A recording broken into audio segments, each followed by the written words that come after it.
Public power Kannada YouTube ಚಾನಲ್ಗೊಮ್ಮೆ subscribe ಮಾಡಿ, bell icon press ಮಾಡಿ, ಹೊಸ ವಿಡಿಯೋಗಳನ್ನ ನೋಡ್ತಾರೆ, ಶೇರ್ ಮಾಡಿ. ಜಯಣ್ಣವರು ಯಾವಾಗಲೂ ಕೂಡ ಬಡವರ ಬಗ್ಗೆ, ದೀನ ದಲಿತರ ಬಗ್ಗೆ ಹೆಚ್ಚಿನ ಸೇವೆಯನ್ನು ಮಾಡಿದಂಥದ್ದು. ಜೊತೆಗೆ ಅವರು ಇದ್ದಂಥ ಸಂದರ್ಭದಲ್ಲಿ ಒಳ್ಳೊಳ್ಳೆಯ ಕೆಲಸಗಳಾಯಿತು. ಅಧಿಕಾರ ಯಾರಿಗೂ ಕೂಡ ಶಾಶ್ವತ ಅಲ್ಲ. ಅಧಿಕಾರ ಇರ್ತದೆ, ಅಧಿಕಾರ ಹೋಗ್ತದೆ. ಆದ್ರೆ ಅಧಿಕಾರ ಇದ್ದಂಥ ಸಂದರ್ಭದಲ್ಲಿ ಯಾವ ರೀತಿ ನಡ್ಕೊಂಡಿರೋದು ಬಹಳ ಮುಖ್ಯವಾದಂಥದ್ದು. ಅವ್ರು ಅದೇ ರೀತಿಯಾಗಿ ನಡ್ಕೊಂಡು ಇವತ್ತು ನೂತನವಾದಂಥ ಬಸ್ ಸ್ಟ್ಯಾಂಡ್ ಇರ್ಬೋದು, ಕುಡಿಯೋ ನೀರು ಇರ್ಬೋದು, ಒಳಚರಂಡಿ ಮಂಡಳಿ ಯೋಜನೆ ಇರ್ಬೋದು, ಅನೇಕ ಕೋಟ್ಯಾಂತರ ರೂಪಾಯಿ ಕೆಲಸಗಳನ್ನ ಮಾನ್ಯ ಜಯಣ್ಣವರು ಮಾಡಿದ್ರು. ಇವತ್ತು ಅವ್ರು ನಾನು ಎಲ್ಲರೂ ಬಸ್ ಸ್ಟ್ಯಾಂಡ್ ನೋಡಿದಾಗ ಅವ್ರ ಜ್ಞಾಪಕ ಬರ್ತದೆ. 24 ಗಂಟೆ ಕುಡಿಯೋ ನೀರು ಬಂದಾಗ ಜಯಣ್ಣವ್ರ ಹೆಸರು ಬರ್ತದೆ. ಸೊ ಹಾಗಾಗಿ ಅವ್ರು ಮಾಡಿರ್ತಕ್ಕಂಥ ಸೇವೆ ಏನಿದೆ, ಆ ಸೇವೆಯನ್ನ ನೆನೆಸ್ಕೊಂಡು ಅವರ ಅಭಿಮಾನಿಗಳು ಇವತ್ತು ಅವ್ರಿಗೆ ಒಂದು ಹುಟ್ಟುಹಬ್ಬವನ್ನು ಮಾಡ್ತಾ ಇರ್ತಕ್ಕಂಥದ್ದು ಬಹಳ ಒಳ್ಳೆಯ ಕೆಲಸ. ಜಯಣ್ಣವ್ರದ್ದು ಮಾತಾಡ್ತಾ ಹೇಳಿದ್ರು, ಬುದ್ಧ ಬಸವ ಅನುಯಾಯಿಗಳು ಅಂತ. ಇನ್ನೊಂದು ಕೊಟ್ಬಿಟ್ರು, ಬುದ್ಧ ಬಸವ ಜೊತೆಗೆ ಸಿದ್ದರಾಮಯ್ಯನವರ ಅನುಯಾಯಿಗಳು ಅಂತಕ್ಕಂಥದ್ದು.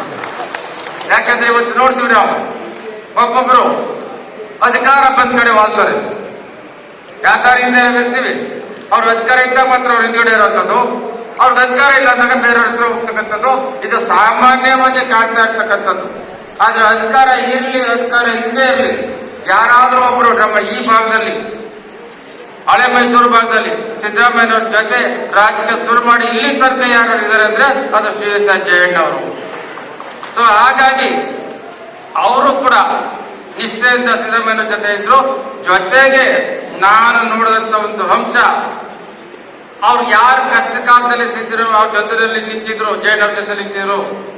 ಚುನಾವಣೆ ಇರ್ಬೋದು, ಬೇರೆ ಸಂದರ್ಭದಲ್ಲಿ ಇರ್ಬೋದು, ಯಾರು ಅವ್ರಿಗೆ ಸಹಾಯ ಮಾಡಿದ್ರು ಅವರ ಯಾವತ್ತೂ ಕೂಡ ಜಯಣ್ಣವರು ಮರೀಲಿಲ್ಲ, ಮರೆತು ಇಲ್ಲ. ಮಾಡಿದ ಉಪಕಾರವನ್ನು ನೆನೆಸ್ಕೊಳ್ತಕ್ಕಂಥದ್ದು. ಅವ್ರಿಗೆ ಯಾವ್ದಾದ್ರು ಸಂದರ್ಭ ಬಂದಂತ ಸಂದರ್ಭದಲ್ಲಿ ಅವ್ರು ಯಾರು ಸಹಾಯ ಹಸ್ತವನ್ನು ಚಾಚಿದ್ರು ರಾಜಕೀಯವಾಗಿ, ಅವ್ರನ್ನ ನೆನೆಸ್ಕೊಂಡು ಅವ್ರಿಗೊಂದು ಸ್ಥಾನಮಾನವನ್ನು ಕೊಡಬೇಕು ಅಂತಕ್ಕಂಥದ್ದು.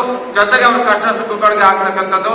ಇವೆಲ್ಲ ಕೆಲಸವನ್ನು ಮಾನ್ಯ ಜಯಣ್ಣವರು ಮಾಡ್ಕೊಂಡಿದ್ದಾರೆ. ಹಾಗಾಗಿ ಇವತ್ತು ತಾವೆಲ್ಲರೂ ಕೂಡ ಇಷ್ಟು ಹೆಚ್ಚಿನ ಸಂಖ್ಯೆಯಲ್ಲಿ ಸೇರಿ ಇವತ್ತು ಅವ್ರಿಗೆ ರಾಜಯ್ಯನವರಿಂದ ಹಿಡಿದು ಮತ್ತೆ ಧ್ರುವನಾರಾಯಣ ತರ್ಕ ಇಲ್ಲಿ ಯಾರು ಜನ ಸಂಸದರು ಆಗಿದ್ದಾರೆ, ಅವರೆಲ್ಲರೂ ಕೂಡ ಅವರವ್ರದೇ ಆದಂತಹ ಒಂದು ಚಾಪನ ಬಿಟ್ಟು ಹೋಗಿದ್ದಾರೆ. ಇಲ್ಲಿ ಇಡೀ ಕರ್ನಾಟಕ, ಇಡೀ ದೇಶ ನೋಡ್ತಕ್ಕಂಥ ರಾಜಕಾರಣವನ್ನು ಮಾಡೋಗಿದ್ದಾರೆ. ಹಾಗಾಗಿ ಸುಮ್ಮನೆ ರಾಜ್ಯನವರಿಗೆ ಗವರ್ನರ್ ಮಾಡಲಿಲ್ಲ, ಸುಮ್ಮನೆ ರಾಜ್ಯನವರಿಗೆ ಕೇಂದ್ರದಲ್ಲಿ ಮತ್ತು ರಾಜ್ಯದಲ್ಲಿ ಮಂತ್ರಿಗಳು ಮಾಡಲಿಲ್ಲ. ಅವ್ರ ಸೇವೆ, ಅವ್ರ ಬುದ್ಧಿವಂತಿಕೆ, ಅವರ ವಿದ್ಯಾಭ್ಯಾಸ ಅದೇ ರೀತಿಗೆ ಪ್ರಸಾದ್ ಅವರು ಮಾಡಿದ್ರು. ಅದೇ ರೀತಿ ಧ್ರುವನಾರಾಯಣವರು ಕೂಡ ನಮ್ಮೆಲ್ಲರ ಜೊತೆ ಒಡನಾಡ ಇಟ್ಕೊಂಡು ಪ್ರತಿ ಒಂದು ಊರು ಹಳ್ಳಿಗಳಲ್ಲೂ ಕೂಡ ಎಲ್ಲ ಜನಗಳನ್ನ ಖುಷಿ ಕರೆದು ಮಾತಾಡಿ ಅವ್ರ ಕಷ್ಟ ಸುಖಗಳನ್ನ ಕೇಳಿ ಒಬ್ಬ ಶಾಸಕರಿಗೆ ಕೆಲಸ ಮಾಡ್ತಾರೆ. ಅದ್ರ ಎಷ್ಟು ಕೆಲಸವನ್ನ ಮಾನ್ಯ ಧ್ರುವನಾರಾಯಣರು ಮಾಡಿದ್ರು. ಅಂತ ಒಂದು ಸ್ಥಾನಕ್ಕೆ ಇವತ್ತು ಮಾನ್ಯ ಸುನೀಲ್ ಬೋಸ್ ಅವರು ಬಂದಿದ್ದಾರೆ. ಈಗ ಹೊಸದಾಗ್ತಾರೆ, ಇವತ್ತನ್ನು ಆಯ್ಕೆ ಆಗಿದ್ದಾರೆ.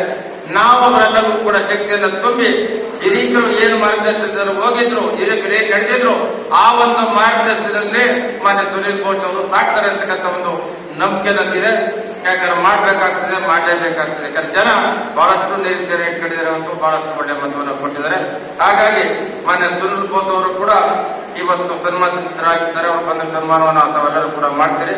ಹಾಗಾಗಿ ಅವರು ಕೂಡ ಮುಂದಿನ ದಿನಗಳಲ್ಲಿ ಒಳ್ಳೇದಾಗಲಿ ಅಂತ ಹಾರೈಸ್ತಾ ಮತ್ತೊಮ್ಮೆ ವೇದಿಕೆಯಲ್ಲಿರ್ತಕ್ಕಂಥ ಗಣ್ಯರಿಗೆ ಮತ್ತೆ ಇಲ್ಲಿ ನೆರೆದಿರ್ತಕ್ಕಂಥ ಜಯಣ್ಣವರ ಅಭಿಮಾನಿಗಳು ಹಾಗೂ ಕಾಂಗ್ರೆಸ್ ಬಂಧುಗಳು ಮತ್ತೆ ಮಾಧ್ಯಮದ ಮಿತ್ರರು ಎಲ್ಲರಿಗೂ ಹೊಂದಿಸಿ ನನ್ನ ಮಾತನ್ನ ಮುಗಿಸ್ತಾ ಇದ್ದೀನಿ.